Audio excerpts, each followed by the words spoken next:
پڑھ رہا تھا، ایک عالم دین کہتے ہیں کہ عاشورہ تھی اور میں مجالس پڑھ کے رات کو جا رہا تھا، تو میں نے دیکھا کہ محلے میں یہ جو بدماش ٹائپ کے لوگ ہوتے ہیں، اوباش بدماش، ایک سامنے آ گیا، نشہ کیا ہوا تھا، نشے کی حالت میں تھا.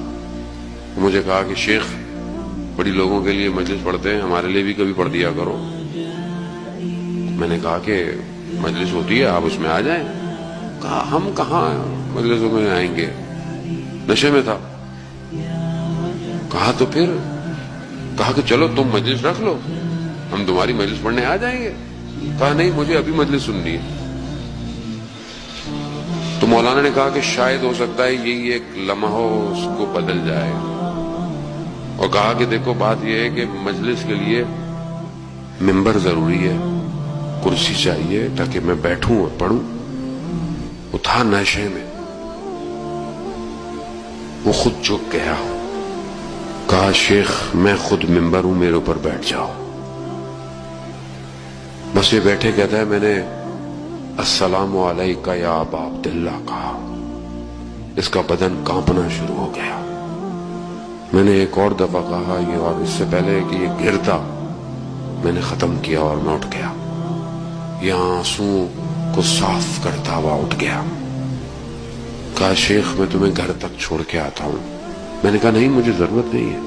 کہا نہیں، میں تمہارے گھر تک تمہاری حفاظت کروں گا تاکہ تمہیں کوئی کچھ نہ کہے. جیسے گھر پہنچا کہا شیخ ایک سوال پوچھ سکتا ہوں؟ میں نے کہا ہاں پوچھو. کہا کہ کیا قیامت والے دن ممبر حسین جہنم میں جلایا جائے گا؟ اللہ اکبر.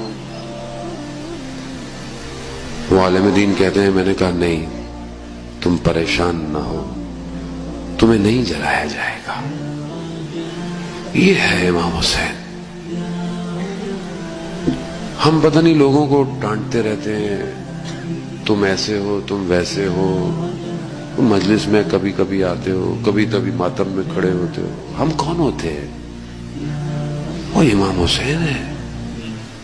وہ حر کو حر علیہ السلام بنا دیتا ہے. عزاداران محترم، وہ کریم کی بارگاہ ہے. اس کی بارگاہ میں ایک قدم بھی کوئی چل کر آئے، امام حسین اسے بھی لے کے چلے جاتے ہیں.